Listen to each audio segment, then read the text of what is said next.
Kenneth K. woke up in the back of an ambulance traveling west on I-10 toward Lafayette General Hospital. He began to shake with violent coughing fits, and the EMT gently helped him roll onto his side to clear his airway of mucus and regurgitation. "What the hell happened?" Kenneth coughed.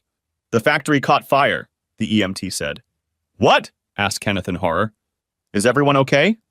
The ER doctor didn't answer him, just continued to monitor Kenneth's vital signs, and then put the mask back over Kenneth's mouth and nose so Kenneth's lungs could fill with oxygen. The emergency room at Lafayette General Hospital was filled with victims of the Bender's factory fire, being triaged and examined in order of severity. No, examine her first," Kenneth demanded, as an orderly began rolling him into the compartment ahead of Patsy Bourdillon. "You have head injuries. She has burns," the orderly corrected him. "What?" "I don't have," said Kenneth and passed out again.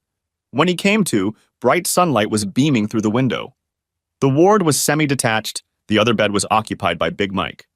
They jokingly called him Big Mike. The man was just over 5 feet tall.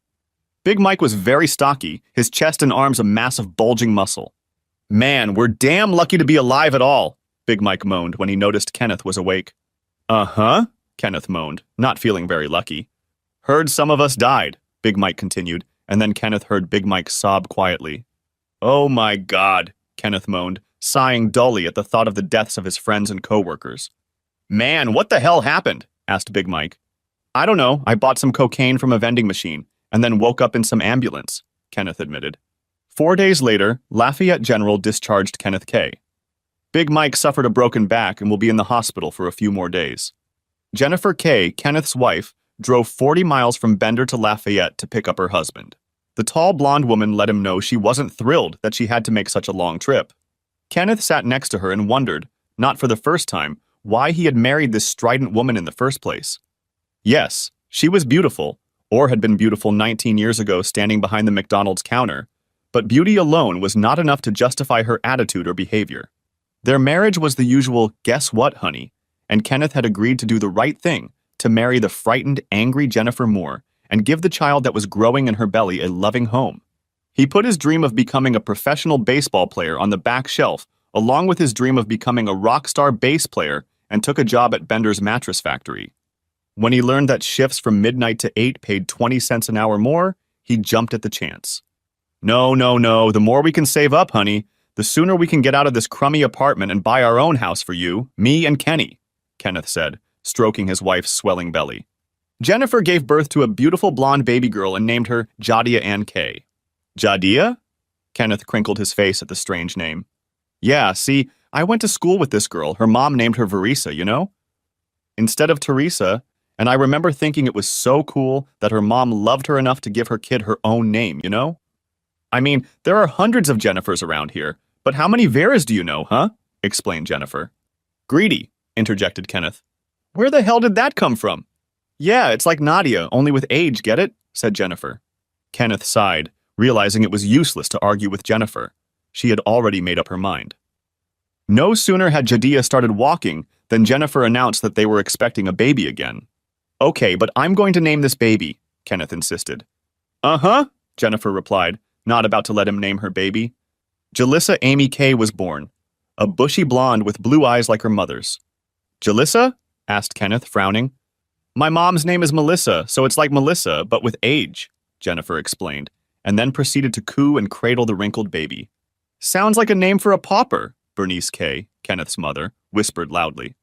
Kenneth had been saving, despite Jennifer's capacity for extravagant spending, and had managed to raise a tidy sum for his dream of having his own family home. Okay, you can buy it, but I'm not living here, Jennifer grumbled when Kenneth showed her the house they could afford. It's a starter home, he patiently tried to explain. I've saved enough money that we can buy it outright and then renovate it, sell it, and use that money to buy a bigger house. But Jennifer had decided that the bigger house should come now, not later, and had forced Kenneth to shell out a tidy sum for a much bigger house. At 14% interest, the mortgage was easily eating up more than half his paycheck. As the three women and Kenneth were settling into their home, Jennifer announced that they were having a baby again. Damn it, honey, whined Kenneth. I can barely feed us. And now we're having another baby? 6-year-old Jadia and 5-year-old Jalissa decided they hated JC Alice K. and tormented the little brunette infant as often as they could. Kenneth hadn't even asked the baby's name or inquired about its origins. Both he and Jennifer were blonde, and both had light blue eyes. There had only been one brunette in Kenneth's lineage in the last 100 years, and no one was sure of Oliver Kay's ancestry. But even Oliver had light blue eyes, not the deep brown ones that JCK had. Very little was known about Jennifer's lineage. Most of her relatives had lost touch with each other years ago. So it was entirely possible that the brown hair and brown eyes were a recessive gene somewhere in Jennifer's lineage. But JC had been a daddy's girl since birth.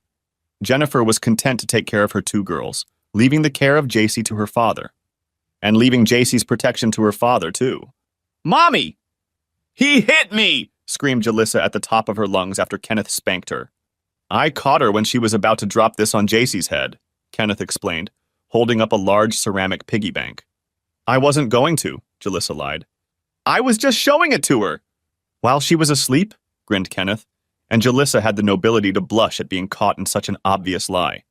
Kenneth didn't notice that Jalissa addressed him as he instead of Papa. Nor did he pick up on the fact that JD did the same thing, calling him he or him, but never daddy or any other word denoting kinship. Jennifer, on the other hand, caught on and smirked whenever her two angels did the same. 19 years later, speeding down the I-10 freeway in his shabby Ford F-150 pickup truck, Kenneth wasn't allowed to ride in her BMW, though he paid for it, he wondered again why he'd married her in the first place. "So," she spat out the first words she'd uttered since he'd climbed into the passenger seat of the pickup. "I guess now that you're out of a job, you're going to be out of work all day, huh?" "I'm not out of work," he protested. "Come on, Kenneth! The damn factory is gone!" yelled Jennifer. "What, are you going to stand in the ashes?" "No, Big Eddie came to the hospital and said we'll be paid even if we don't work until the new factory opens," Kenneth protested. "So you think you're just going to sit there and ruin all my fun?" snorted Jennifer. "Spoil what fun?" asked Kenneth as she pulled up in front of their garage. "If you think I'm going to give up going out with you just because you're home, you have another goddamn thing coming," she hissed as she walked into the house. "Wait, what?" asked Kenneth, sure he hadn't heard her correctly. "You heard me, asshole," she hissed, then smiled strangely. "And I guess you didn't, huh?" she asked, smiling even wider. "Well, now that it's out in the open, I guess I don't have to pretend anymore." "Wait, what are you talking about?" asked Kenneth. "Come on, Kenneth, grow up, eh, Peanut?" Jennifer giggled. Like everyone else figured that out years ago. "You're at work, I'm away." Kenneth's head ached, and his vision blurred as he listened to his wife's account of her many infidelities. Behind her, her two angels laughed at him. JC, on the other hand, looked utterly mortified as she listened to her mother berate her father. "Well, pack your shit up and take your two precious little bitches with you," Kenneth finally hissed. "Oh no, honey," Jennifer laughed loudly.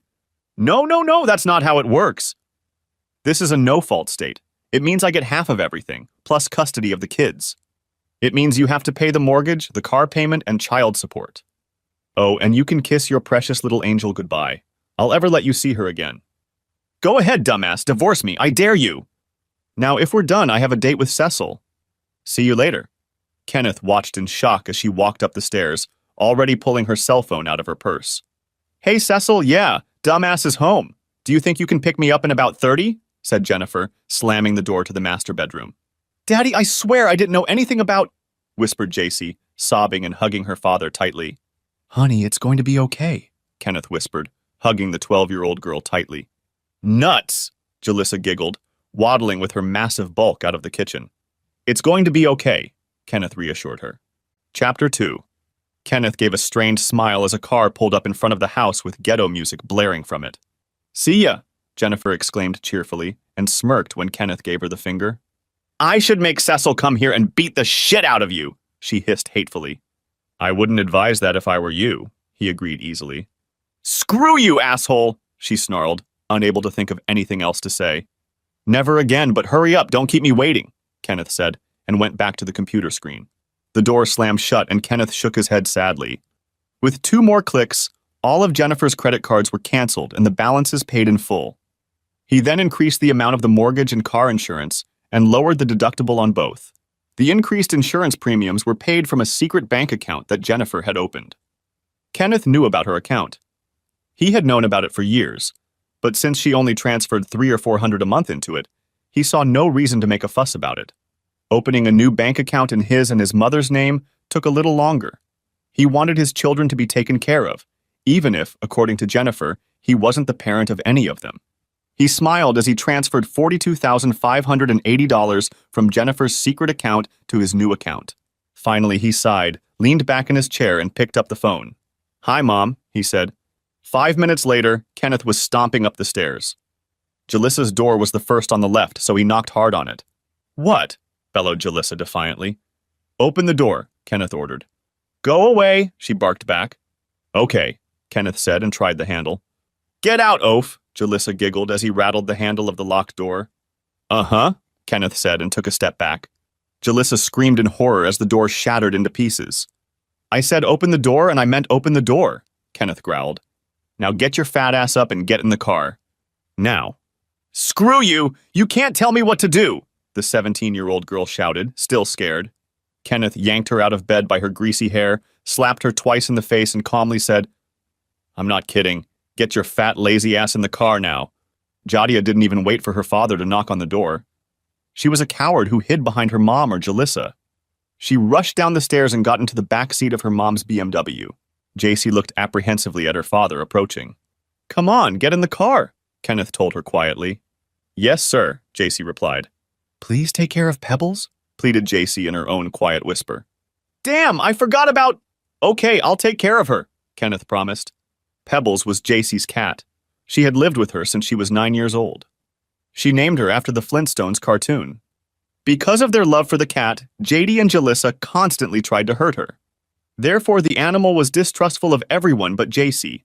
"Wait, what does that mean?" asked JD incredulously. "I know it does." JC gave her father a strained smile. "Thanks, Mom," Kenneth exclaimed as the girls approached the house. Kenneth went to Huvale, Texaco, and bought 2 5-gallon jerry cans and filled them with gasoline. "Might want to put some newspaper in there," the clerk advised, as Kenneth loaded the 2 canisters into the trunk of the expensive car. "To hell with it," Kenneth smiled. Kenneth walked back to the house, picked up the crate in which they had taken the cat to Dr. Dupre's office for his annual vaccinations, and entered the house. As usual, Pebbles was nowhere to be seen, and she did not answer Kenneth's call. Finally, he pulled out the can of her cat food and closed the lid. He poured the odorous substance onto one of Grandma Jennifer's porcelain plates and waited patiently. Finally, the odor won out, and Pebbles climbed out from behind the couch to survey the situation. "Gotcha, you rotten beast!" Kenneth smiled and put the cat and plate in the drawer. Jalissa hummed irritably as her mother's cell phone switched back to voicemail. "Mom, call me back. I'm at Grandma's. Dad's gone crazy. It's true. Call me," she whispered. "You don't have to whisper. I know you're calling Mom," Bernice snapped back, startling Jalissa. "Why do I have to be here?" Jalissa pounced on the woman. I'm 17. I'm old enough to take care of myself?" "Yes, I'm 18, Jadia retorted, standing behind Jalissa. "Bye," Bernice waved her hand. "You don't want to be here? Then I sure as hell don't want you here." The 2 girls smirked as they headed for the front door. "How are you going to get home?" asked Bernice. "It's 9 miles, and I know neither of you have ever walked that far in your life." "No, but you can drive us," commanded Jalissa. "We can, but I'm not going to," Bernice said, and started getting bowls for the stew she was making. "Then how are we going to—" shrilled Jalissa. "I don't know what to do, but I don't care," Bernice said, and set 3 bowls on the table. "JC, Melvin, dinner's ready!" "Excuse me," Melvin ordered, pushing Jalissa aside with force. "Where's mine?" asked Jalissa finally, as JC took her place at the table. "I think your place is where you go, remember? You're old enough to take care of yourselves."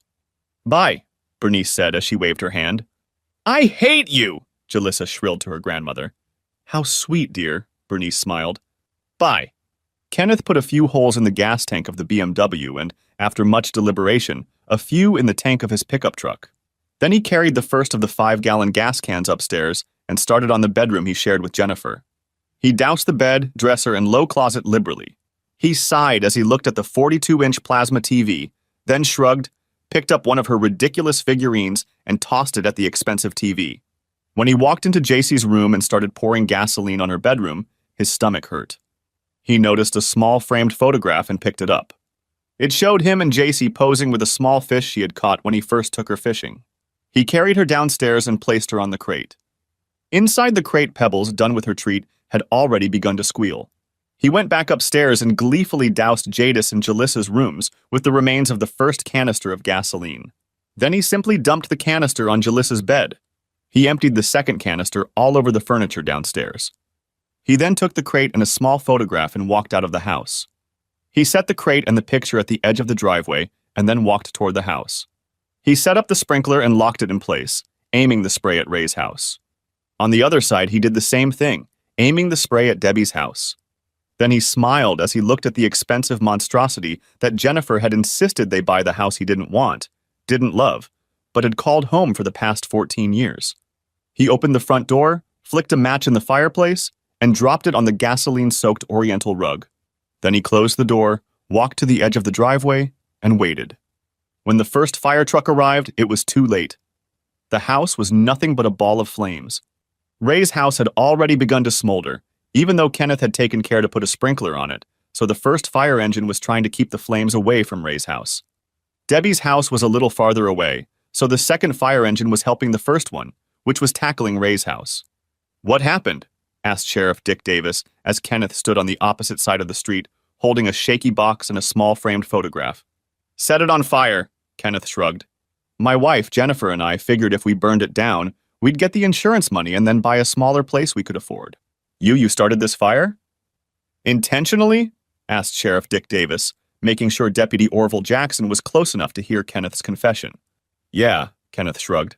"Took the offspring to my mom's for dinner, and then went to Hoovel's and bought a couple of cans of gasoline and spilled it all over the place. Yeah, made the car too. The goddamn payments were killing us, But damn, I forgot about the truck. See, it's paid for. So when do you think we'll get the insurance money?" "Sir, where's your wife?" asked Dick. "I don't know. She said she didn't want to see him, "So her friend came and got her," said Kenneth, and set the box on the ground. Pebbles' hand was beginning to tire. "Sir, put your hands behind your back, please," Dick said. "Damn smart," Jadiah complained, as she and Jalissa walked down Highway 19 toward their house. "Could have just waited until we ate and he would have picked us up." "He wouldn't have come back for us," Jalissa grinned. "We'd have been stuck until Mom would have come and picked us up." "How much farther do we have to go?" asked Jadiah. "Look around, Jadiah," said Jalissa, pointing to the neighborhood. "Is that anywhere near our house?" "I'm going back," Jadiah decided. Jalissa wanted to go back to her grandmother's house too, but pride wouldn't let her. "Almost like he's glad to be here," Orville remarked as they looked in on Kenneth K. "Yeah, have you figured out what to do with his cat?" asked Dick. "Yep, and here she is," smiled Orville as his sister walked into the station. "Hi, Barney Fife," smiled Wilhelmina Jackson, holding out 2 small pills to her brother. "I would have thought a big cop like ours would know where to get phenobarbital." "I know, call my little sister," Orville smiled. "Thanks, sis." "Yeah, where's that cutie Eric Green?" asked Willie, looking around. "I've got the day off," smiled Dick. "But I'll be sure to tell him you were looking for him." "Better, my dog got a cramp because I gave you the medicine. At least you could have that fine asshole take me out." Willie smiled. She turned to walk out of the station. "And I'm not talking about any McDonald's. It better be Manny's or Touch of Sicily, you hear me?" she shouted, stepping out of the small building. "Do you think we should tell her that Eric is gay?" asked Dick to Orville. "Really?" asked Orville, eyes wide. "No, but he's scared to death of that girl," smiled Dick. "Now, Barney Fife, how are you going to shove that stuff down a cat's throat?" "Watch and learn," replied Orville smugly. He took 2 of the pills and crushed them with the butt of his service revolver. Then he took 3 small containers of coffee creamer and poured their contents onto a small plate. The crushed pills were poured into the plate. Dick grinned as he watched Orville carry its contents to the small cabinet where they had hidden the box. Dick smirked as Orville returned, clutching a bloody hand to his chest. "Got any better ideas?" snapped Orville. "Uh-huh, Lafayette Animal Control is on its way," said Dick. "That's why he's sheriff and you're not," said Officer Mike Stevens, putting antiseptic on Orville's bleeding hand. "Go get your granddaughter," Bernice ordered Melvin, as Jadiah sat at the table eating warmed stew. "The Braves win by 1 ball, it's the top 8, Melvin objected. "Go on, I guarantee you nothing will happen in the 10 minutes you're gone," Bernice said. "I'll watch you and tell you what happened," JC offered. "Tell you what woman, you go after her," Melvin said, already putting on his boots. "Melvin, you know I hate driving at night." Bernice smiled as she watched her husband obediently prepare to fulfill her request. "Uh-huh, on the count of 3, 1, 2, 3, Melvin said. "Go, Braves!" JC and Melvin shouted happily as Melvin opened the door. "You're all so silly," Bernice smiled. Melvin spotted Jalissa sitting on the side of Highway 19, hunched over. He smiled, strained. She hadn't managed to drive 2 miles before she gave up. He made a sharp U-turn, then pulled up and stopped in front of her. He rolled down the passenger window. "Get in," he commanded. Jalissa didn't say a word, just rose to her feet and got into the car. Melvin watched with a slight perverse satisfaction as Jalissa wiped her tear-drenched face, trying not to let him notice. "Grandma's heating up some stew for you," Melvin said quietly as they pulled up to the house. "Thanks," Jalissa whispered. Cecil was not amused when Jennifer's MasterCard and Visa cards were declined. Grumbling, he pulled out 3 crumpled $20 bills and slapped them onto a small platter the waiter held out. "The bill is $59.19, the waiter said quietly. "Yes?" Cecil spat. "That's 3 20s, isn't it?" "Ah, yes, sir. Very good, sir," the waiter said tautly and walked away. "They expect a tip," Jennifer hissed. "They can expect all sorts of shit, but that doesn't mean I have to give them one, does it?" Cecil spat. "Well, I was going to offer to take it to the Hilton and Towers, but for some reason my cards," said Jennifer, and smiled to herself as the waiter dumped Cecil's change on the table in front of him. "Thank you," Cecil grinned. "Oh, my pleasure, sir." The waiter smiled as Cecil defiantly counted out his change and left the waiter with a penny. "So, what do you want to say?" asked Cecil as they waited for the valet to bring his car around. "I guess I want to say that I know I promised you, but," said Jennifer. "The back seat will do," Cecil said, and opened the door for her. "Tell Animal Control that this is my daughter's cat. Her name is JC, and here's a phone number where they can reach her," said Kenneth, as Orville, with his arm covered in bandages, walked around the cells. "What?" asked Orville incredulously. "The cat belongs to my," repeated Kenneth. "You knew that an hour ago and you didn't say shit?" asked Orville, voice getting louder. "It wasn't an issue an hour ago," Kenneth shrugged. "I'll call her," snapped Orville and staggered away. "I told you, I think he's having fun out there." Dick smiled as Orville muttered something to himself. "Wow, any sign of his wife?" asked Orville. "No, says he doesn't know her friend's name except Cecil," shrugged Dick. "Look, I bet we find out he not only knows the bastard's full name, but also his phone number, address, his mommy's phone number and address, and what shoe size the bastard wears," snapped Orville. "How's the arm?" Dick smiled. Jennifer got out of the car and stared at the charred and smoldering remains of her house in bewilderment. "What the hell happened?" she asked, not expecting an answer. "Shut the door, huh?" ordered Cecil. "What?" asked Jennifer, looking at him incredulously. "Close the door, I'm late," Cecil ordered. You're just going to leave me here?" asked Jennifer. What the hell do you want me to do, huh? Take you home with me?" Cecil grinned. "Yeah, I can see how my baby mama would be all over the place under that shit." "Mrs. K?" asked Officer Becky Winter. "Oh, look at this shit. Hey, officer, you move that car, you hear me?" ordered Cecil. Becky's cruiser was blocking his exit. "You, show me some ID," Becky ordered him. "So, are you Mrs. Jennifer K?" "Officer, what happened to my house?" asked Jennifer. "Please answer the question," Becky snapped back. "Are you Jennifer K?" Yes, I am," Jennifer agreed. "So what happened to my house?" "Jennifer K, put your hands behind your back." "Jennifer K, you have the right to remain silent." Becky began the ritual. Jennifer was in a daze as she was checked in, fingerprinted, searched. She woke up enough to call Becky Zima a lesbian, and then placed in a cell with 3 prostitutes who chatted and laughed with each other in Spanish. "The arraignment will be tomorrow morning," Becky again patiently explained to an infuriated Jennifer K. "That's when bail will be set. Until then, try to get some sleep, huh?" "Why don't you kiss my ass, you dampier?" hissed Jennifer back. In the morning, Jennifer was assigned Donald Pellichet as the pro bono representative. Donald kept an impassive face as Jennifer proclaimed her innocence and looked at her hatefully when Donald explained that her husband had implicated her in their arson scheme for profit. "Really?" Kenneth asked Sophia Kutra, his own pro bono advocate. "Are you saying it's illegal? But I was just doing what my wife told me to do. You see, she's in charge in our family. Ask anyone, and they'll tell you Jennifer is in charge."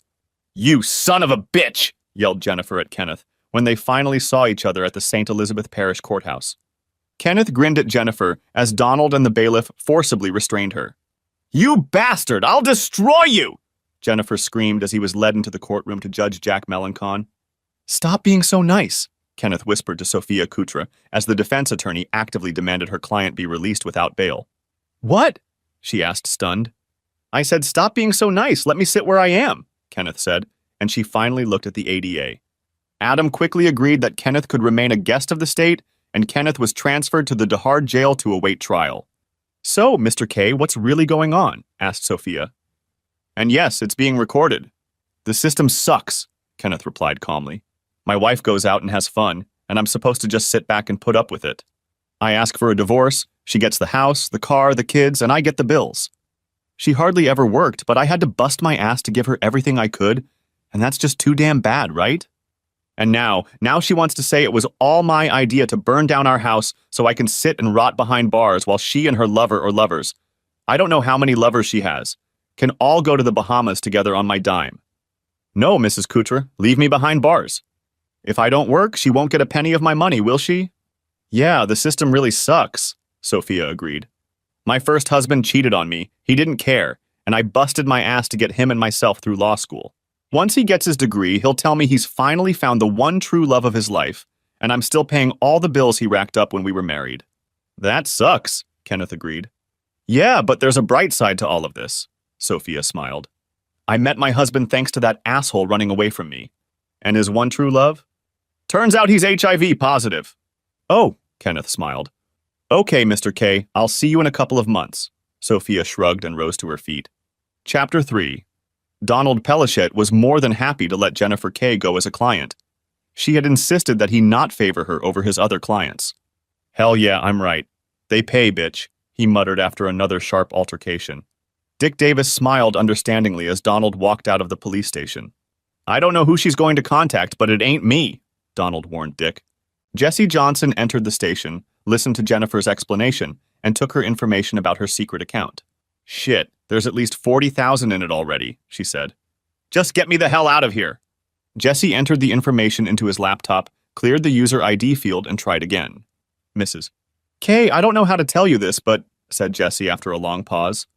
"Let me see," Jennifer bellowed, clamped her fingers on the keyboard, and screamed with rage when she realized the account was no longer there. "That little son of a bitch," she snarled. "And of course, since the house is in both of your names," continued Jesse. "What house?" screamed Jennifer. "The damned bastard burned it to the ground!" "My point, Mrs. K, is that you hired me as your attorney, but not as your pro bono attorney. Mr. Pellichet was your court-appointed attorney," said Jesse. "My services cost $350 an hour. You do intend to pay me, don't you?" "Fine, just damn fine," Jennifer sighed. "Get that lazy ass back here." "With pleasure," Jesse lied and left the room. "Come on, princess," Becky said, and led Jennifer back to the cell.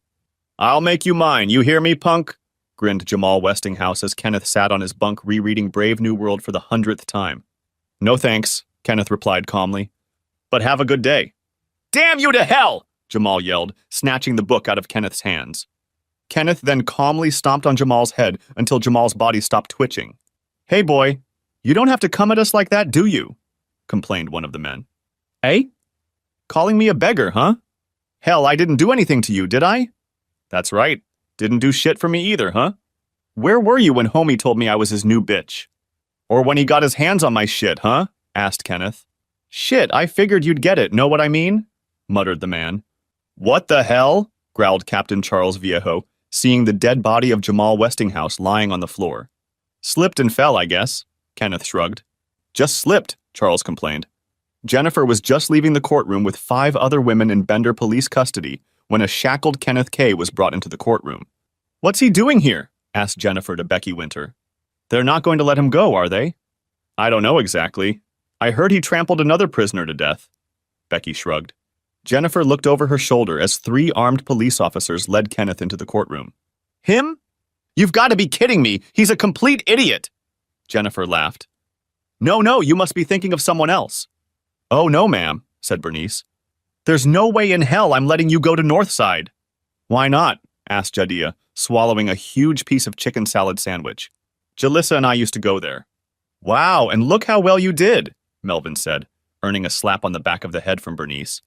"No, ma'am, come on, we're going to St. Thomas. It's a great school," Bernice said firmly. "Ha ha, you'll have to wear that stupid uniform," grinned Jalissa. Grinned. "There's nothing wrong with this uniform," said Bernice. "But Grandma, we can't afford this school," complained JC. "Don't worry about that. Just leave it to me," said Bernice. "When do you think Mom will come to pick us up?" asked Jalissa. "I mean, they have to know that she had nothing to do with setting the house on fire, right?" Oh, and I'm sure your dad will be out soon too. Bernice reminded the girl that there was another parent to think about. Well, how long has it been? Almost a month, right? Asked Jadia, finishing her sandwich. Yeah, it's been a month, Melvin agreed. A whole month. 4 long weeks of I'm bored, and I have nothing to do, and when is my mommy coming, and— Hush you, but Grandpa's right, said Bernice. What? Asked Jadia, looking at her grandmother. You and Jalissa aren't in school anymore. I know, I went to graduation, said Bernice. Yep, now they're rewarding mediocrity, Melvin said, earning another slap on the back of the head. So, do you think any of you can take initiative? Go out and get a job somewhere? Finished Bernice. What? Asked Jalissa.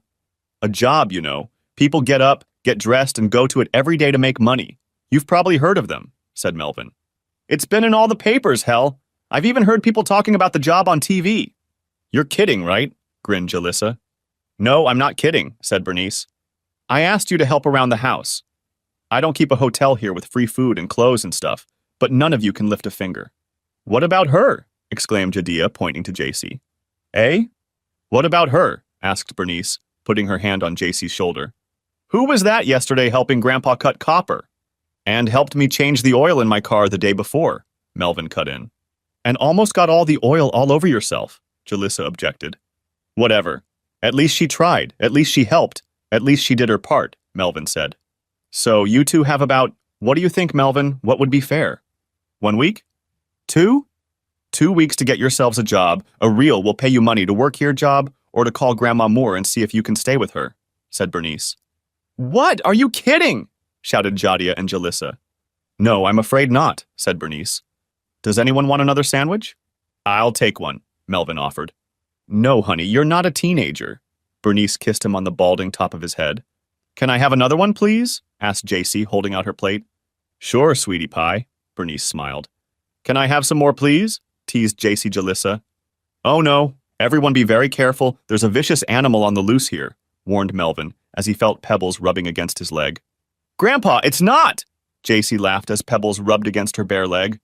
Okay, one of you can sit down at the computer and start writing your resumes, while the other looks through the classifieds to see what they can find. You'll all switch in an hour, Bernice suggested, as she put the newspaper on the table. Jalissa and Jadia looked at each other shocked. The day of the trial in state of Louisiana v. K&K had been unusually cold, and Kenneth was grateful for the coat his mother had bought for him. Sophia and Donald prudently stood between Kenneth and Jennifer. All rise, the Honorable Harold Monroe presiding, the bailiff announced. Jennifer smiled as Jadia and Jalissa's father entered the courtroom. When Judge Monroe asked if everyone was present and ready to proceed, all parties agreed. Your Honor, if it pleases the court, Donald Pellichet began. Jennifer didn't see a glimmer of recognition, even when Donald insisted on using her maiden name and the names of her 3 children in his motion to keep her and Kenneth's case separate. Harold Monroe recognized Jennifer, though she was no longer the 19-year-old McDonald's employee who had been so impressed with his Mercedes-Benz and Rolex watch. But she'd only been an affair a few years ago. There were at least 100 women between her and now, and none of them would get any preferential treatment. In the interest of time and the budget of the state of Louisiana, your motion is denied. Continue, Mr. Rich. Harold interrupted Donald and motioned for the assistant district attorney to proceed. But I didn't do it, screamed Jennifer, as Adam laid out a theory about how Jennifer and Kenneth planned to defraud Young Insurance Corporation of nearly $300,000 by committing an act of arson. Counsel, if you can't hold your client, warned Harold. Yes, Your Honor. I'm very sorry, Your Honor, said Donald, placing his hand very firmly on Jennifer's leg. Jennifer continued her outbursts and was eventually removed from the courtroom. Your Honor, my client is not disputing the state's version of events, but is asking for leniency. Remember, this is a man who, according to the district attorney, was manipulated and coerced into doing her will by the co-defendant for years. Sophia finally addressed the court after Adam Rich had finished his arguments. And, Your Honor, I ask that my client be released. In her own words, she had nothing to do with this heinous act or the subsequent attempted deception, Donald Pellichet said. The court hereby finds you guilty of aggravated arson under Section 4, subsection, proclaimed Harold Monroe, and was a little surprised when Kenneth smiled upon hearing the sentence of 8 to 12 years. Keep your nose clean. You'll be out in 5 or 6 years, Sophia whispered, and patted her client affectionately on the arm. Bye, Daddy, JC sobbed as Kenneth was allowed to give her a brief hug. Jadia and Jalissa didn't bother to show up for the trial. Grandma Moore was not to be disturbed by such nonsense. Grandma Moore did find it almost unbearable to have two spoiled teenagers on her shoulders at her age, and deeply resented Kenneth K and Kenneth K's mother and father for not taking care of the two brats. But as unbearable and uncomfortable as it was, Jennifer's mother couldn't in good conscience refuse her own grandchildren. "Maybe we should have looked a little better," Jadia whispered to Jalissa. "You can if you want," Jalissa grinned and turned on the television. "No, I mean we have jobs and we could, do stuff," Jadia said. "Yeah, you can if you want," said Jalissa. "But I'm bored sitting here all the time," complained Jadia. "Then go do something," shrugged Jalissa. Melissa Moore burst into the small apartment and stared at her two lazy and insolent grandchildren. It was one thing for these two to be lazy and brash with Kenneth K, whom she despised for being a man, but quite another for them to be lazy and brash around her. "Do you think either of you can get your useless asses off the couch and go take this trash out?" she shouted. Okay, Jalissa complained and rose to her feet. "And you," Melissa barked at Jadis. "Why don't you do something with that ground beef?" "Like what?" asked Jadis, puzzled. "Try cooking it, how about that?" asked Melissa. "I've been on my feet the whole damn day, busting my ass on." Jadia panicked, since she had never cooked a meal in her life, and began sobbing in earnest. "Oh, for crying out loud, stop it!" yelled Melissa. Okay, but I better not hear another EW. I don't like it. What is it from you hear me?" JC fit right in with the 8th graders at St. Thomas Aquinas School. Her grades were good and her attitude was good too.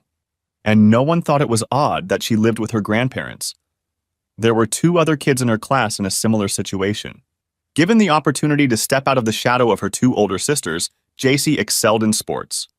Coach D. Campion wasted no time in contacting Melvin K. and asking if he could enroll JC on the junior varsity basketball team. "Sure, but wait until softball season. She has a cannon arm, I promise you that," Melvin told the excited coach. "But I'm too small," JC objected. "Nonsense," Coach D said.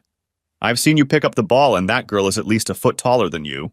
Whoever was sitting in the gym knew where Melvin K sat and knew JCK was his granddaughter. Rebounds were welcomed. Fouls were either loudly contested or loudly called, and points were applauded. "Sit down, Melvin. The people behind you can't see you," Bernice said calmly. "But did you see that?" shouted Melvin. "That girl pushed her on purpose." "I think your grandfather's here," teased Rain Sneed as they left the group. "Yeah," JC smiled proudly. After losing the last game, JC was very quiet on the way home. "What's the matter, sweetie pie?" asked Bernice finally. "I miss Daddy," JC admitted. "Well, Christmas is coming up. Why don't you write him a letter?" suggested Bernice. Suggested Bernice. "Yeah, we can send him that picture of you and your teammates with the city trophy," Melvin enthused. "But I want him to come home," JC whined, for once acting like a girl on the cusp of adolescence. "Me too," Bernice admitted. "Jesus, he may be your daddy, but have you forgotten? He's my little boy." Jennifer didn't fit in at St. Gabriel's school. Because of her beauty, she was targeted by the other inmates. Oh, and the male guards, and a few women, targeted her as well. Her arrogant, bitchy demeanor didn't win her any friends when she first came into the system, and in the prison hierarchy, first impressions are the only impressions. Besides, any sign of weakness was immediately exploited. Her protestations of innocence drew ridicule from the few who actually spoke to her. "But I'm serious!" she shouted. "My crazy husband did this to me!" "Yeah, sugar pie, look around. We're all innocents here," laughed one girl. "And most of us are here because some goddamn man has screwed us," another girl offered. That first night, Jennifer began to pray that the next 10 to 15 years would go by quickly. "Shit, I'll be 49 when I get out of here," she cried silently. Chapter 4. Kenneth smiled, strained. He wanted to cry as he read the last letter from his daughter. The picture attached to the letter showed a young woman just entering adulthood. He wanted to cry looking at the picture, but tears were a sign of weakness, and weakness was dealt with very quickly in Angola. JC stood dressed in her Clark's drive-in waitress uniform, long brown hair falling in masses of curls around her, a cheeky smile shining on her face as she balanced a tray of food in one hand. "God, baby, you're so beautiful," Kenneth murmured, glancing at the picture again. He remembered taking JC to a friend's birthday party held at the rink in Flowers. 9-year-old JC was nervous about the party. "What if I fall?" she asked. "Then you'll fall," said Kenneth. "But I know you'll fall, say so what, and get up and do it again." JC did fall, got up and tried again. By the end of the party, she was begging Kenneth to take her with him the following Saturday. And by the end of the school year, she was begging for a pair of inline skates for her birthday. "Do you know how to skate?" asked John Clark of the pretty 16-year-old girl. "Yes, sir, my dad taught me," JC smiled proudly. "I have my own, see?" She pulled a pair of skates out of her backpack. He nodded in agreement, then looked at the application form she had filled out. "It says here that you go to St. Thomas Aquinas High School, correct?" asked John. "Yes, sir. I have a 3.8 grade point average," replied JC, flashing her beautiful smile again. "Good, good. Now let me tell you how this place works," said John, putting her statement aside. "You mean I got the job?" asked JC, panting with excitement. "Well, we'll try you out, see how you do," John agreed. She almost didn't make it through the first night. John watched through the window as his new employee spun, tumbled, and pirouetted across the concrete pad. "Damn kid's playing there!" he muttered to Nancy, the head cook. "No, she's not playing," Nancy replied. "She's having fun, but look, I bet you $100 she'll get the biggest tip today." "Oh, shit!" shouted John, as JC, leaping over the wooden bench, rushed back to the kitchen diner. "2 cheeseburgers, 1 without pickles, 1 without onions, large fries," JC squeaked, as she stopped in front of the soda fountain and started making a soda. "See?" said Nancy. "She's having fun, but she's not playing." "Uh-huh," John said, not entirely convinced. The other 2 waitresses moved out of her way as she carried the tray with her order past. "If she spills it," John warned as JC raced back toward the customer truck. "If she spills anything, I'll eat it." Nancy smiled as JC spun in place at the last second and set the tray on the truck window. John watched JC prepare to give her change, then smiled as the truck driver raised his hand, stopping her. "Look, I bet she has the most tips," Nancy said, and held out another order to one of the other waitresses. Nancy received a $100 bill from John. Within a month, JC was already teaching the other girls to skate more efficiently, more safely, and with more skill. Kenneth looked at her again and frowned. He didn't like the way the uniform showed off her small tummy. The t-shirt didn't reach the waistband of her shorts. He also didn't like the fact that his little girl was skating with her backside sticking out of the short shorts that were part of the uniform. "Can't do shit about it," he sighed bitterly and put the picture in his Bible.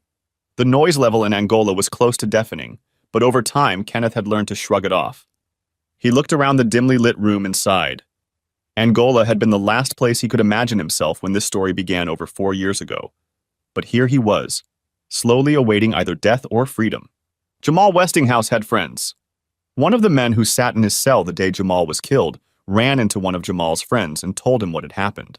So when Kenneth K. arrived in DeQuincy, Lamont Harrison was already waiting for him. Kenneth didn't know why this almost ugly, muscular man had targeted him, but he knew he had no intention of tolerating it. Kenneth sat down and stabbed his fork into the unappetizing slop. "This is shit," he announced loudly to everyone at the table. He took a bite and grimaced. "I'm not eating that shit," he declared, stood up and threw the tray at the unsuspecting Lamont.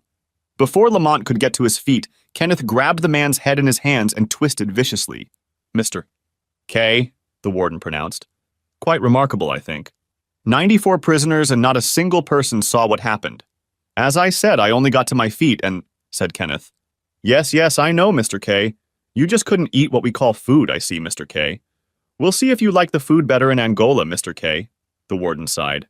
Kenneth looked at the picture of his youngest daughter again and smiled sadly. He held up a picture of his older daughter Jadia and her 2 children, both boys and both biracial. After her 3rd pregnancy, Jadia seemed to remember she had a father and had called JC to get Kenneth's mailing address. Holy shit, did she graduate from high school? Thought Kenneth as he read or tried to read one of her letters. The handwriting was deplorable, the grammar was intolerable, and most of the words that were longer than 2 syllables were misspelled. But she sent him letters, she wrote to him. And every letter she signed, "Love you and miss you, JD." He glanced at the last picture and cringed. According to his mother, when JD gave birth to Robert, she had started sending JD $100 a month, but stopped when she found out JD was spending the money on tattoos instead of food. Robert and Samuel, huh? Kenneth chuckled, knowing that Jennifer was supposed to hate him. Jennifer should have hated the fact that she had become a grandmother, and hated that her daughter was giving her children relatively common names. Kenneth sat down and began writing a response to JC's letter. JC's letter was on its way. He had written her very short letters. If JC's letters were any indication, long letters would only confuse her. He debated with himself once more whether it was time to write to Sophia Kutra, his lawyer. "My dear JC," he scribbled, I suppose now is as good a time as any to be completely honest with both you, JD, and Mrs. Sophia Kutra about what really happened that night. Better have at least one parent present at her high school graduation, he thought to himself. Jennifer Kay barely looked up as she was led into the courtroom, paying no attention to either Donald Pellichet's greeting or Sophia Kutra's. "Am I back for dinner?" she asked at last. "That's exactly what we're trying to accomplish, Mrs. Kay." Donald smiled strainedly. "We're trying to get you to your own home in time for dinner." She raised her head, then looked at the other lawyer. 5 years of prison life had cast a fog over her. One day merged with another, one noise merged with another, one smell merged with another. There were no hard lines to indicate separation. "What?" she asked. Kenneth Kay confessed. "He set the fire of his own free will. He cleared you of any involvement," Donald said. "That's exactly what I tried to tell you 5 years ago," Jennifer hissed, bitterness and anger building up in her over 5 years. 5 years. 5 long years and now you're willing to believe me?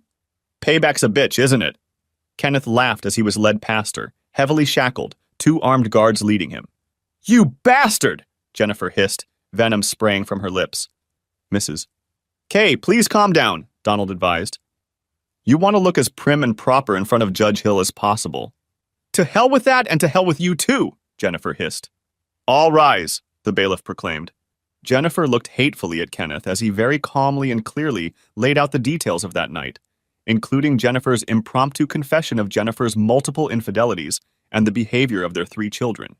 "So, Mr. Kay, are you saying that Mrs. Kay had no knowledge or involvement in either the aggravated arson or the subsequent attempt to defraud Young Insurance?" asked Donald. "No, I did not participate," smiled Kenneth. "And in fact, Mr. Pellichet, there was no attempt to defraud Young Insurance. You can check with them. There were no claims." "Hell, I knew there was no way in hell they'd pay up." "If I may, counselors?" asked Judge Stephen Hill. "Mr. Kay, why now? Why are you revealing all of this now?" "Honestly," replied Kenneth, "I was really thinking about taking this to the grave with me. To hell with the bitch. For 19 years, I busted my ass for her and her damn kids. She knew they weren't mine and laughed in my face about it. But our youngest daughter is graduating from high school in a few months, and I'd love to be there. But I know there's no way in hell that's going to happen, but at least her mom could be there." "Very noble of you, Mr. Kay," Judge Hill said dryly. "So what now?" asked Jennifer as Judge Stephen Hill left the courtroom. "Now we await his decision," said Donald. What decision?" "The bastard told him I had nothing to do with," hissed Jennifer.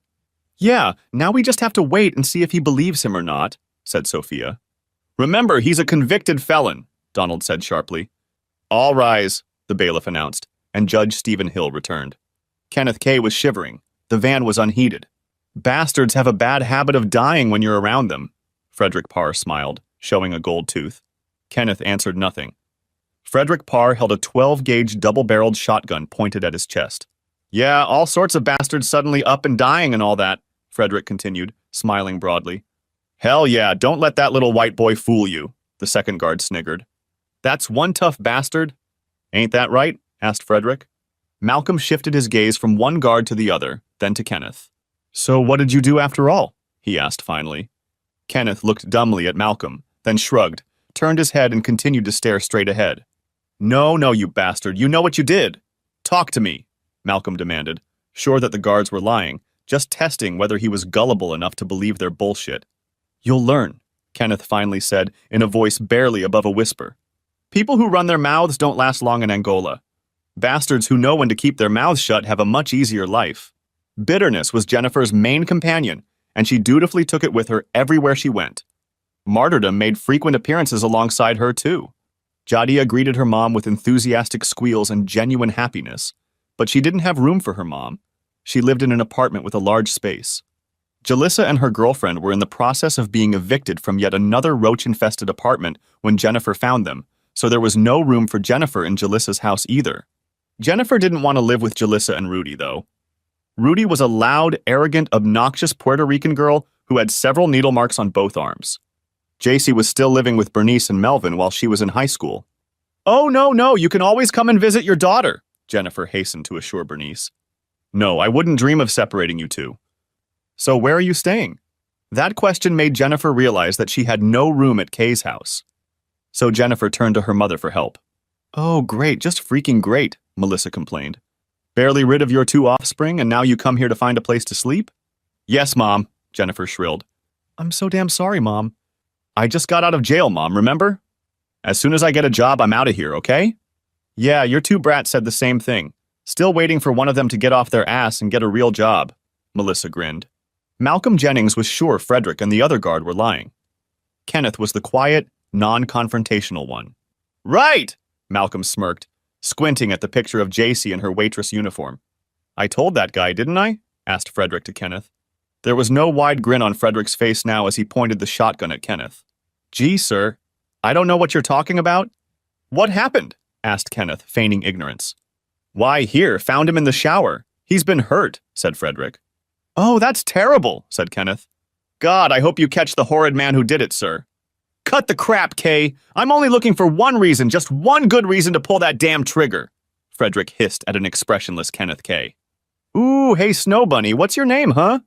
Cecil smiled what he hoped was a seductive smile as JC pulled up next to his car window.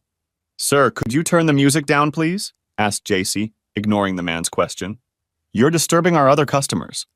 Oh, hey, to hell with that! I have the right to listen to whatever I want, Cecil bellowed. Bye, JC said, turned and galloped away. Mr.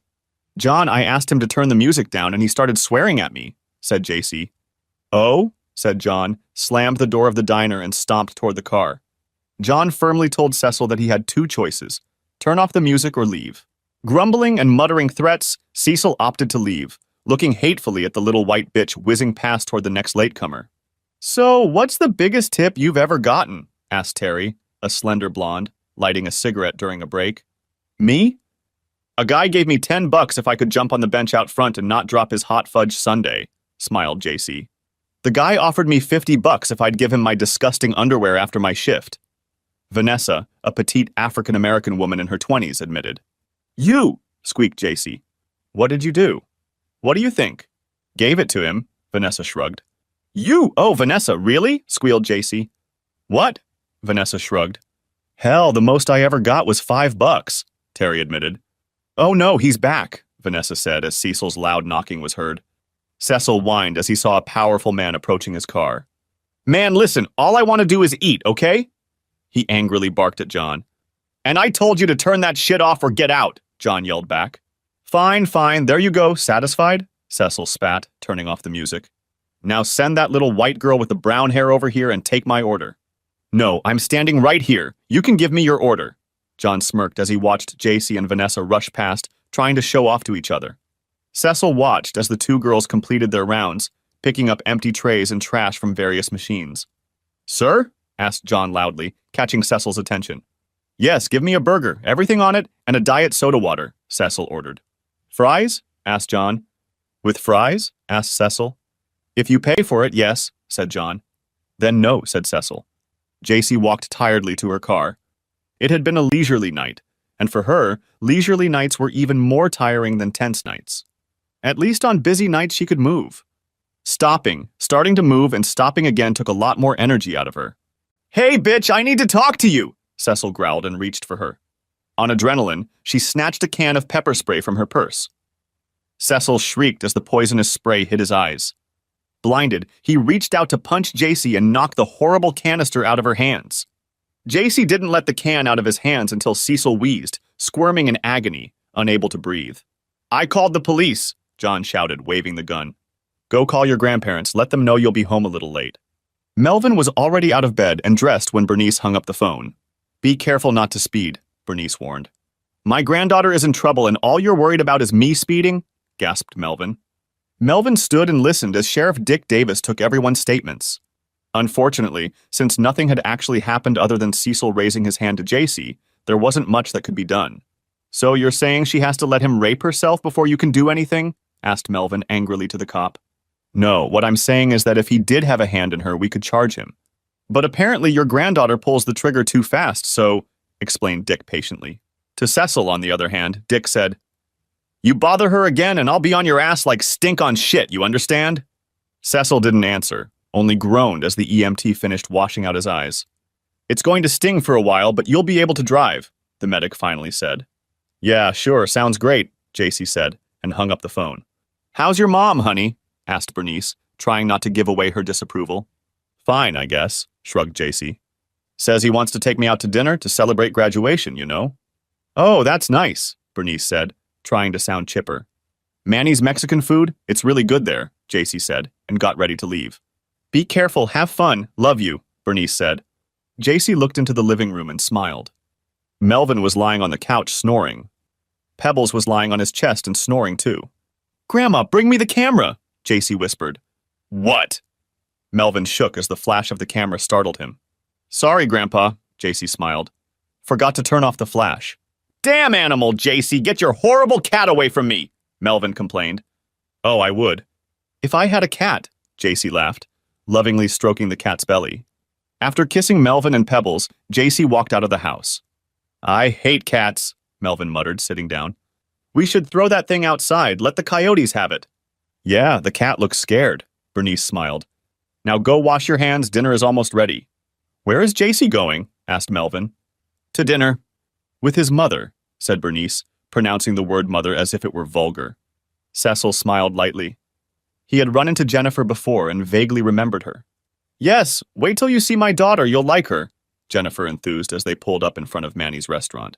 Wow, does she look anything like her mom? Asked Cecil, nonchalantly grabbing Jennifer by one of her breasts. No, not really. Well, I guess she does, laughed Jennifer. I mean, put some long brown hair on me and I think you'll get it, said Jennifer. Probably seen her, works in that. Oh, what's it called? That cafe? Clark's? Asked Cecil. There it is, said Jennifer, poking him in the muscular chest. Real long curly hair? Asked Cecil, pulling his 9mm out of the car's console compartment. Yeah, what do you need it for? Asked Jennifer, noticing the gun. Just do it, Bunny, you know what I'm saying? Cecil smiled encouragingly. Hell, you never know what kind of ignorant bastards come to places like this, know what I'm saying? JC walked into the building, saw her mother sitting at her desk, and started walking towards her. She stopped when she saw Cecil sitting next to her mother, smiling evilly at her. Hey, Mom, what's he doing here? I thought it was just going to be the two of us, asked JC. It was, replied Jennifer, smiling happily. But I kind of bumped into him. It's Cecil, he's my old boyfriend, and I just thought, you know? Cecil smiled even wider, leaning back so that JC could see the butt of his gun.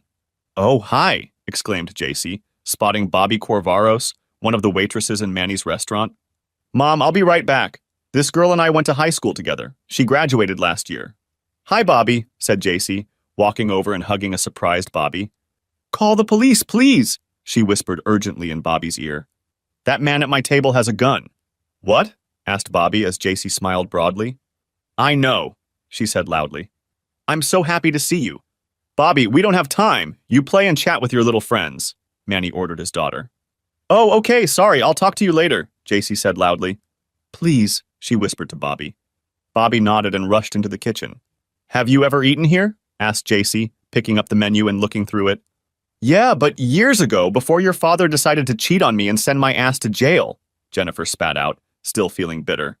He's still in there, JC reminded her mother calmly. And I sure as hell hope he dies in there, Jennifer said angrily. So, the number 12? Have you ever had one of those? Asked JC. Ma'am? Asked Officer Eric Green. Is there a problem? Yes, officer, this man has a gun, and I know for a fact that he is a convicted felon and is currently awaiting trial for a weapons violation, said JC, smiling at a stunned Cecil.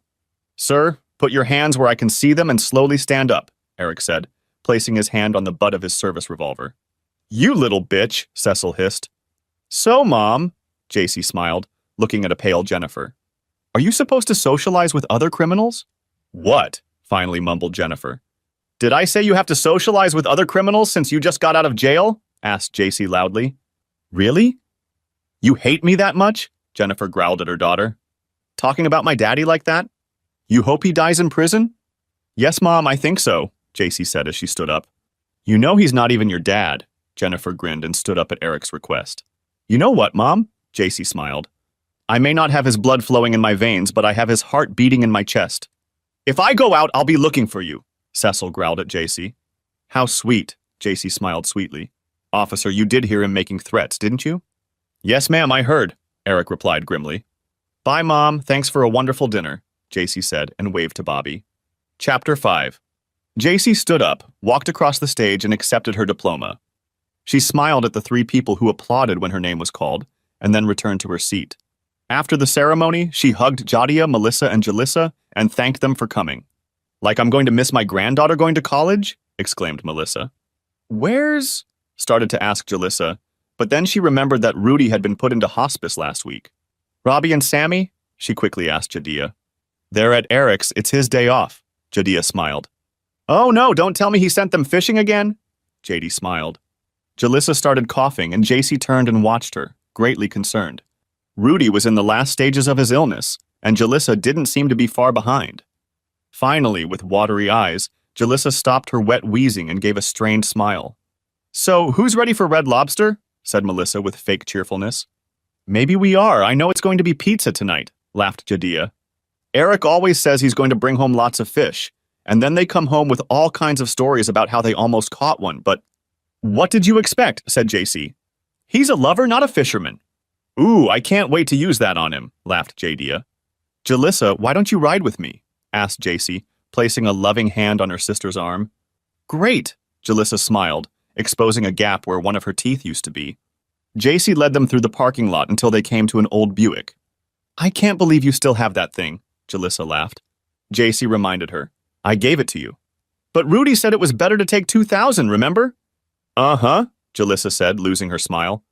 "Don't even think we had that money for a whole week before it ran out." JC took off her robe, tossed it and her cap into the trunk of the car, and got in. "Hey, JC," asked Jalissa as they pulled onto Johnson Street. "Yeah?" asked JC. "I know I've never told you this, but I love you," said Jalissa. JC waited for an answer. The last time Jalissa said she loved her, she followed it up with a request for money. When JC refused, Jalissa hadn't spoken to her sister in almost a year. The next time she saw her sister was at her grandmother's funeral. Melvin was the first to die. A massive heart attack. "Died watching the Saints," Bernice smiled through her tears. "On 3, JC whispered to the man in the booth. 1, 2, 3, go Saints." Bernice followed 3 months later. The doctor said the complications were due to pneumonia, but JC knew her grandmother had died of a broken heart, too lonely with her Melvin to go on living. And at the funeral, Jalissa and Rudy had the nerve to ask about the will, if there was one. "So if there's no will, everything is divided 3 ways?" asked Rudy. "1," hissed JC, looking at the insufferable woman. "This is not the time or place for that kind of talk. 2, you're not family, you're an outsider, so it's none of your business. And 3, there's a will. The will be decided in 3 weeks." Jalissa and Rudy jumped out of the house, loudly proclaiming, "How dare JC say that Rudy is not family and that Rudy is an outsider? I'm more family than you damn well ever will be, you hear me?" yelled Rudy at JC. JD refused to join Jalissa and Rudy, squeezing JC's hand tightly. JC smiled, realizing that JD was actually terribly afraid of Rudy, but courageously deciding to do the right thing. At the reading of the will 3 weeks later, Rudy stormed off again when Sophia Kutra read that Jalissa would only get $10,000. Jadia nodded appreciatively as she too was handed a check for $10,000. "And to our granddaughter, JC Alice K," Sophia continued. JC's softball scholarship paid for her tuition, and JC never needed anything while she lived with her grandparents. She was proud to buy the frivolous things that teenage girls buy with her money earned by working at Clark's, and her grandparents were proud to buy her the necessities. Melvin and Bernice had left a house, 2 cars, and nearly $800,000 in CDs, stock certificates, and their savings accounts. "JD, I don't need all that," JC told her sister. "You have 2 kids, take some of it." "I'll take Grandma's car, mine is about to fall apart," JD said. "No, I mean take some of that money," JC pleaded. "I'll tell you what, JC," said Jadia. "Grandma and Grandpa wanted you to have them. Keep them in your possession. If I ever need them, I'll come to you, okay?" JC made the same offer to Jalissa, with Rudy making all the decisions. "So how much did they leave you?" demanded Rudy. "Rudy, please, this is between me and my sister," said JC patiently. Bitch, it's about your sister, me, and you," shouted Rudy. JC finally decided that Grandpa's car was worth $2,000, and if neither Jalissa nor Rudy wanted Grandpa's car, she would offer them the Blue Book value of it. "I'll bring the money tomorrow," JC said, and walked out of the dirty trailer where Jalissa and Rudy lived. Kenneth smiled as he looked at the graduation picture. "Boy, I really have a pretty girl," he said aloud, then put the picture aside and read her letter. It saddened him that Jennifer, either out of spite or out of genuine emotion, had informed JC that he, Kenneth Allen Kay, was not her real father. I don't care, JC wrote in her long, flowing handwriting. To me, you have always been my daddy. You have always been the man I love, and I will call you daddy until the day I die. Jadia had also been told that Kenneth was not her father, but she only shrugged her shoulders, which made her mother angry. Don't you even want to know who your father is? Shrieked Jennifer. I know who my father is, said Jadia, and continued chopping bananas for the banana nut bread she was making. My father is Kenneth Kay, a man who gave up several of his hopes and dreams to provide for his family. Did you know he had a scholarship to play baseball and several teams were negotiating with him? So? Asked Jennifer, not paying attention. Yeah, and he was also a really good bass player. Grandpa hated rock and roll, but even he said Daddy was really good and probably could have been a big star or something. But he gave up his toys and went and got a real job when he was going to be a daddy, Jadia continued, stirring sugar in a bowl. Tell me, Mom, did you sacrifice anything for us? My father, whoever he is, does he give up anything for us? So unless my father is dead and left me $1 million, I don't care at all who he is. Kenneth set aside JD's short, poorly written note and smiled at the pictures she'd attached to her note. Her fiancé was a police officer in Bender, Louisiana, and clearly proud of his uniform. Jadia posed with Eric Green wearing a police officer's cap. In the photo, she laughs as Eric tries to take the cap away from her. In the next picture, she is pictured with Robert and Samuel. Robert was dressed in a child's police officer uniform, and Samuel was dressed in a child's firefighter uniform. He looked again. In both pictures, Jadia was wearing long sleeves that hid her tattoos. Good girl, he smiled. He realized from her note that Jennifer had told her he wasn't her father, but Jadia didn't care. He was her father, as far as she was concerned. Good girl, he repeated. The letter from Jalissa came as a complete surprise, and he carefully pulled 3 pieces of paper out of the envelope. Apparently, Jalissa didn't trust her own handwriting. The letter was unsealed. He grinned to himself. She had chosen a very bold font. I'm afraid my eyes aren't what they used to be, he asked himself. Dear Kenneth was how her letter began, and even though he knew he wasn't her biological father, the fact that she didn't address him as father, daddy or daddy, hurt him. So my mom came and said, "You're not my dad," the letter continued. I'm so sorry. I can't think of another man I would be proud to have as my father. He read on. In the letter, she apologized for her actions of the past years, for her disrespect, for her attitude toward him. Sign of weakness or not, he allowed himself to let a few tears fall when she informed him she was in hospice care. No one but me has infected me with this shit, the letter read. I stuck that needle in my arm, not you, not Mom, not Rudy, just me, the letter continued. Kenneth, I know I've been a terrible daughter, and you've never been anything but a good, loving father, Jalissa wrote. He smiled strainedly. She signed the letter. Love, Jalissa. Dear Jalissa, he wrote. Jalissa smiled as the nurse's aide read the letter to her. She was too weak to hold the pages in her hands, too weak to lift her head enough to read the letter. Love, Daddy, the nurse's aide finished the letter. Really? Asked Jalissa. He signed it with love, Daddy? Right here, you can see for yourself, said the nurse, holding out the letter. Again? Pleaded Jalissa. Shall I read it again? All right, smiled the young woman. Show me, Melissa demanded. Show me what? Asked Jennifer. Show me. Show me where the hell you've been looking for a job. If I was looking for a job, I'd have found something by now, shouted Melissa. No one's getting hired, yelled back Jennifer. Everywhere I've been, I've just been told thank you, we'll be in touch. And that's it. You've been to Babbage? Have you been to that new place? Oh, what the hell is that on 52nd? Asked Melissa. I told you, they see the F on the application and don't even bother reading the rest. Oh, for crying out loud, stop feeling sorry for yourself. Fill out a damn application and ask for a job, huh? Melissa said, and stomped into the kitchen. And let me guess. Now you expect me to make you dinner, huh?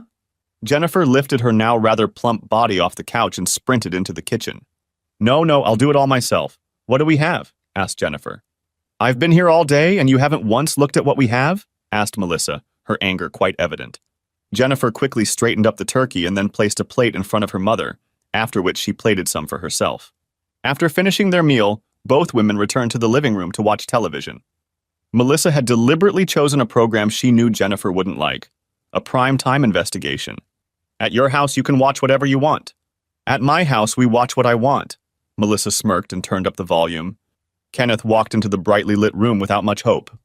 He was reintroduced to the 3 people who, by the state of Louisiana, were to evaluate him and his chances for a productive life outside of the prison system.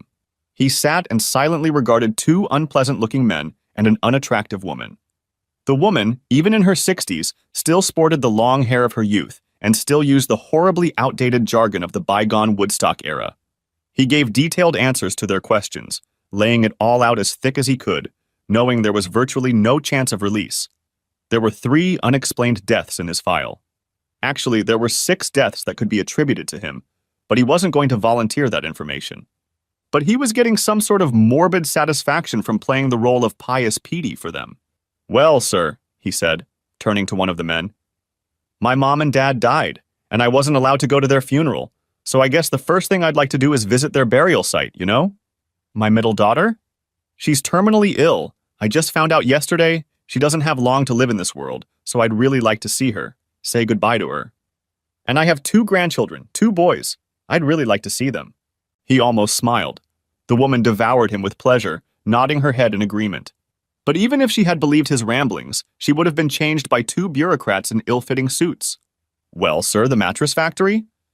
I don't know if they'll take me back. After all, it's been what? 9 years? Kenneth shook his head. "Geez, I don't even know what jobs there are out there. Let's see, I'm 48 now, and I really don't know what I'd do. I guess janitor or something like that is the best I can hope for, right?"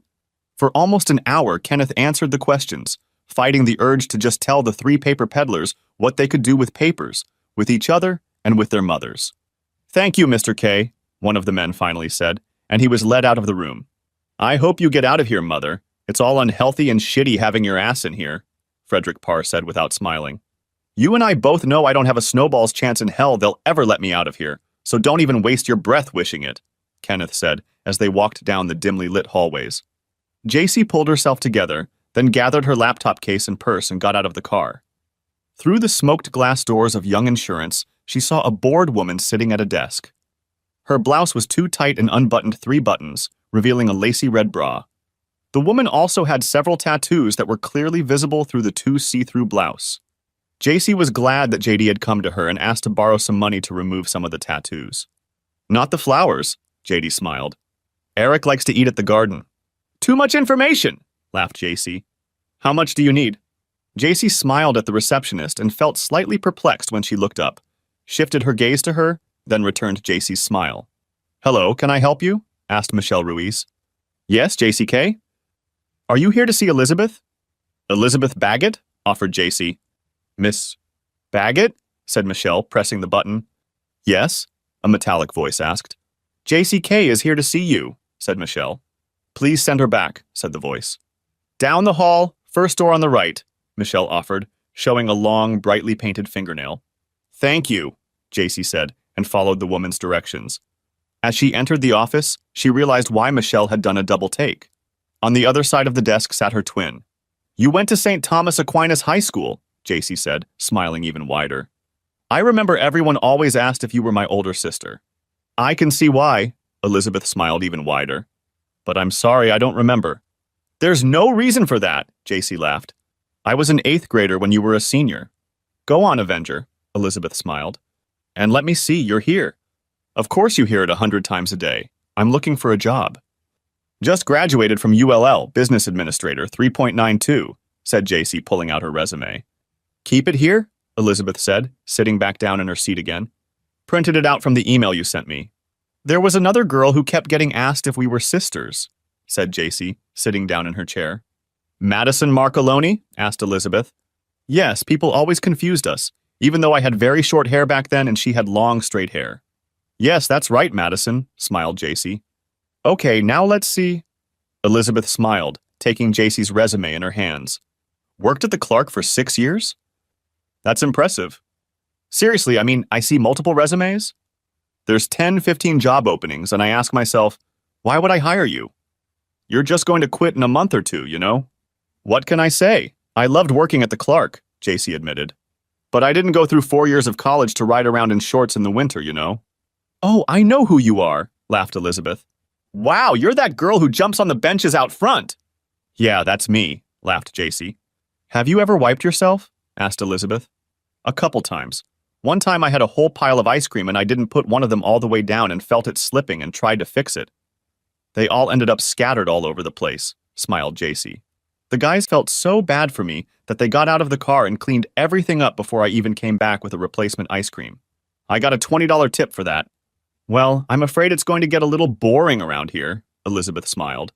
No, ma'am, JC smiled. There's a skate park in Flowers. It's mostly for skateboarders, but I go out there and show them what a girl can do. And on Sundays, I race motocross. Believe me, I don't miss a thing. Motocross? Asked Elizabeth, eyes wide. JC had discovered her dad's motocross trophies and begged Melvin to tell her about her dad's motorcycle racing. Then they heard that there would be a race at Jack's Creek, and JC begged Melvin to take her to see it.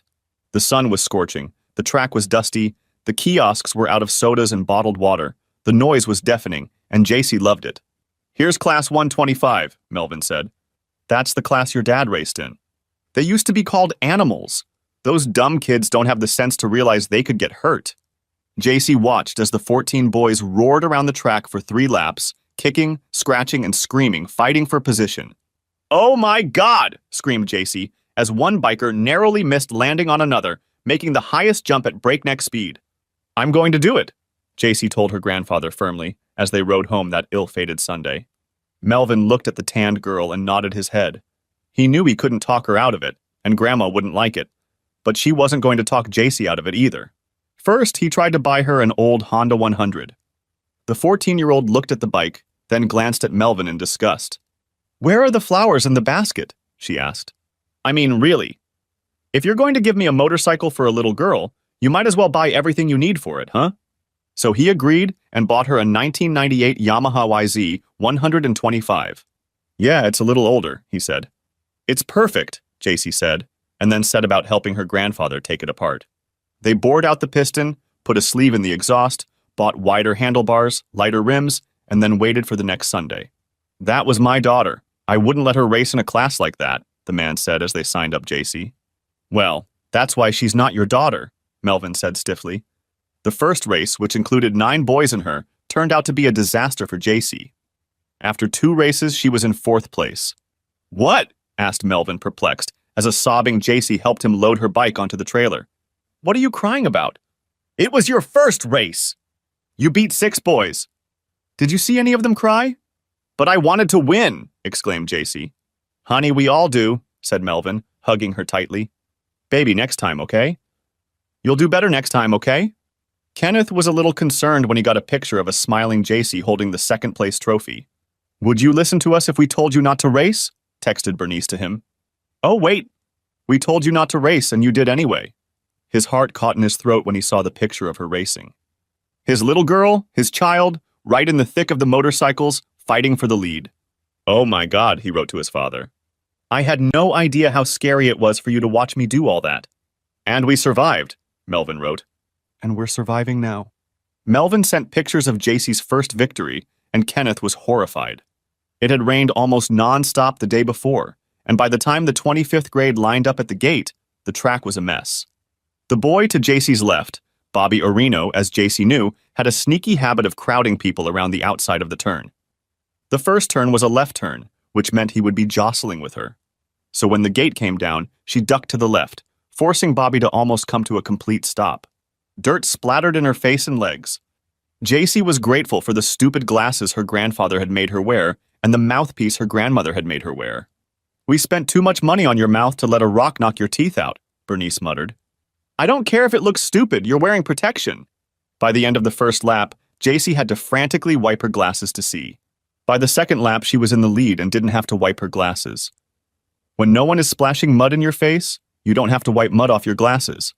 You cut me off, Bobby accused hotly, while JC wiped her dirty face. Oh, poor baby, JC teased, her barb made even more harsh by her girlish voice. Watch your ass next time, Bobby hissed, then cringed when Melvin grabbed him by his tank top and lifted him to his feet. Apologize for calling her a bitch, or I'll knock out every tooth in your smart mouth, brat, Melvin hissed. In the next race, Bobby tried to close in on her, but JC held her ground and Bobby had to concede in the first corner. Damn girl! Robert Orino pounced on his son. You let a girl beat you? Come on, you goddamn swagger. We're going home and putting this bike up for sale. Behave yourself and goddamn it, I'm paying all this money for you to let some girl beat yourself up. Kenneth was shocked at how dirty JC looked as she stood holding her first-place trophy. And in all the pictures, JC's dirty face glowed with absolute joy. "Are you still racing?" asked Elizabeth. "Yeah, kind of grew out of the 125 class. I have a YZ 250 now," smiled JC. "Isn't that dangerous?" asked Elizabeth. JC held back a sarcastic reply. She was trying to find a job. "Well, that's why we wear protective gear," explained JC. "So when's the next race?" asked Elizabeth. "Sunday at Turkey Creek," smiled JC. "Do you want to go?" Elizabeth looked up sharply. Was it written all over her face? Could people just look at her and tell she was in a lesbian relationship? There were no obvious signals coming from JC, however, just a genuine warm smile. "I don't know," Elizabeth relaxed. "I have a 2-year-old, he might not like all this noise." "Little boys?" JC laughed. "Most of them love all the noise." Michelle chose an inopportune moment to interrupt her boss. Elizabeth had inherited the sullen and unprofessional Michelle from the previous branch manager who had reprimanded her twice. Michelle's too short blouse and too short skirt, in Elizabeth's opinion, were the last straw. But Michelle sealed her fate by sending one of Grant Johnson's clients to Elizabeth's office instead of Grant's, simply because the latter looked angry. Michelle disliked Elizabeth and had a habit of sending all difficult clients to her boss's office out of spite. "You're not Grant," the man growled, swinging Elizabeth's door open. "Second door on the left," Elizabeth told him calmly. "Then why did that stupid bitch tell me the first door was on the right?" growled the man, slamming Elizabeth's door shut. "One last question, Miss K," Elizabeth asked, her anger quite evident. "Do you have any noticeable tattoos?" She pointed to her left breast. "It's a flaming heart, and inside it says, 'I love my daddy,'" JC said, blushing hotly. "Nice," Elizabeth smiled. "I don't have one, but if I ever did, that's what it would say on mine. I mean, my dad is the most wonderful man in the world, but my mom never loved him, and," JC continued. "The most wonderful man in the world is next to my dad," Elizabeth interrupted. "Nope," said JC in her huffy little girl voice. "Uh-huh," said Elizabeth, and then rose to her feet. She reached out and gave JC's palm a firm squeeze. "Miss K, I'm currently looking for a new secretary with the possibility of a promotion in the future." "Interested?" asked Elizabeth. "Yes, ma'am," JC smiled cheerfully. "I'm sorry you'll have to learn as you go. I highly doubt Michelle will want to help you when I fire her," said Elizabeth. "Would you mind waiting in the dining room?" "It's the last door on the left." "Yes, ma'am," JC smiled. JD looked at Eric and fought the urge to burst into tears. "So?" asked Eric, feeling uncomfortable in the silence. "Baby, yeah, you know I really want to marry you, God. I love you so damn much," sighed JD. "Then what's the problem?" he asked, fighting his anger. "Oh, God, I know it's so stupid, but I really wish Daddy would walk me down the aisle, you know," said Jadis, a small sob stuck in her throat. "Any chance of him getting parole or something?" asked Eric. "I don't know, you'd have to ask JC. She's up to date on all this stuff." Jadiah sighed again. She took his face in her small palms and looked deeply into his eyes. "Please believe me, I love you. I'm so in love with you. I can't wait to be Mrs. Eric Green, but damn it. This is probably really stupid, but I keep hoping that the longer I wait, maybe my daddy will come home, you know?" confessed Jadiah. JC walked into her house. The house was quiet, but it was always quiet when Melvin, Bernice, and Pebbles weren't there. JC had thought about getting another cat after Pebbles died, but she felt like she was betraying her sweet, loving, and loyal companion, so she didn't. She sighed gratefully, kicking her shoes off her feet. Her first day at her new job was fun, exciting, and even a little nerve-wracking. Elizabeth tried to help, but only Michelle knew some aspects of the phone system, and Michelle wasn't around to show JC. Michelle grabbed a few personal items off the desk, slammed her keys in her hands, and walked out of the building in tears. JC took her shoes into her bedroom and put them in the closet, then stripped naked and put on her dad's baseball jersey. She was grateful to her grandmother for not throwing out any of Daddy's things after Daddy got married and moved away. Jennifer stood at the entrance to the junk store. Until now, the 5 people she'd seen leaving and the 2 families she'd seen entering had been beneath her dignity, worthy of her scorn. But her mother had made it clear. Get a job or find a new place to live. Even though Jadiah now lived with her fiancé and they had a nice trailer, Jadiah hesitated for a long time, then finally mustered up the courage to tell her mother there was no place for her here. "I put a roof over your head so that—" Jennifer snapped at her oldest child. "No, you didn't," Jadiah snapped back. "Daddy did that. And you had nothing to do with it." And JC, That smug little bitch living alone in a huge house smiled sweetly, said in her damn annoying whisper, "No," and closed the door in her mother's face. In the face of her own mother. JC didn't even invite her in, just opened the door and stared at her for a long time. "Can I help you?" asked JC finally. "Can I help?" "What?" whispered Jennifer. "Is this how you greet your mother?" "Your own mother?" "Well, I thought it was a little nicer than what the hell do you want, you evil, narcissistic bitch," said JC. Jennifer stared at her youngest child, who was still a child in her 21 years, and then finally mouthed that she needed a place to live. "No," JC said and closed the door. Jennifer heard the deadbolt click. She finally came to her senses, got into Melissa's barely moving car, and drove to the junkyard. The sign out front said they were hiring. She pulled herself together, opened the door, and walked into the large building. "Hi, welcome to the Hoarder," a young woman greeted her. "Is there anything in particular I can help you find?" "A job," Jennifer admitted. "Oh, you're in luck," the girl smiled broadly. "We're in a jam here." "If you can walk and chew gum at the same time, you get hired." "Even if I have a criminal record?" asked Jennifer. "Yes, I have a criminal record too," Mindy Laporte admitted. "Two, actually." She turned and waved her hand at a large woman who was talking to a customer. "Plus sizes over there, buy 3 items and get 20% off the 4th item of equal or lesser price, right, Mindy?" said Grace. "She's looking for a job, but she says she's worried because she has a criminal record," Mindy explained, then glared as 3 high school students entered the store. "Yeah?" "Me too," Grace shrugged. "Even has the tattoos to prove it. St. Gabriel's School." "How about you?" "Me too. St. Gabriel's did 5 years for arson, which I didn't commit," Jennifer said. "Like playing with matches?" asked Grace, hiding a smirk. "No, I didn't do that," replied Jennifer. "Okay, come with me," Grace said, and walked to the back of the store. "Here, fill this out, find yourself an apron under that cabinet, walk around the store and figure out where everything is and then get to work," Grace said, as she handed Jennifer a 1-page application. "And what a rush, eh?" "Mike didn't show up, so we're short-handed." "What to do?" asked Jennifer, worried. "Just help people, show them where things are, and then when we close at 9, help clean up. In the meantime, if you see anything on the floor, pick it up and put it back," Grace said, and left Jennifer to fill out the application. "Fine," Jennifer said grudgingly. She filled out the application, found a basket apron, and looked around. The layout of the store was pretty straightforward. The newborn and baby clothes were in the front right side of the store. The bigger kids were in the middle right section, and the men's section was in the back right section.